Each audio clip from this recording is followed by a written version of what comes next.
Hindi pa man nakakabangon ng Cebu, norte naman ngayon ang niyanig ng lindol. Naitala ang epicenter sa La Union at naramdaman hanggang sa Baguio. Nasa frontline ng balitang yan si Faith Del Mundo. Pasado alas 10:30 kaninang umaga, nakunan sa CCTV ang pagyanig sa loob ng isang tindahan sa Pugo, La Union. Nagbagsakan ang ilang paninda. Sa isa pang kuha ng CCTV, napalabas ng bahay ang lalaking ito kasama ang kanyang anak. Yumanig sa La Union ang magnitude 4.4 na lindol. Sa Pugo ang epicenter. Naramdaman din ng lindol sa mga kalapit na lugar. Sa Baguio City, sa pool sa CCTV ang pagyanig sa loob ng opisina ng Regional News Group Luzon. Agad na nagsilabasan ang mga empleyado.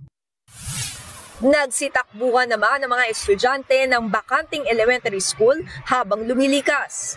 Sa ibang eskwelahan, nag-duck cover and hold ang mga guro't mag-aaral. Ang ilang magulang, dali-daling sinundo ang kanilang mga anak. Nakakaramdam pa rin po ako ng paghihilo kasi grabe ang lakas. Nandyan po kami naglalakad tapos kala ko may tumulak lang sa akin. Pagkatapos ng lindol, kinanselang pasok ng mga estudyante sa lungsod.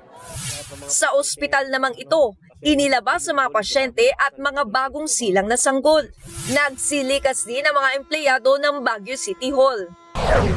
Sa La Trinidad, Benguet, dumiretso sa open grounds ang mga empleyado ng Kapitolyo.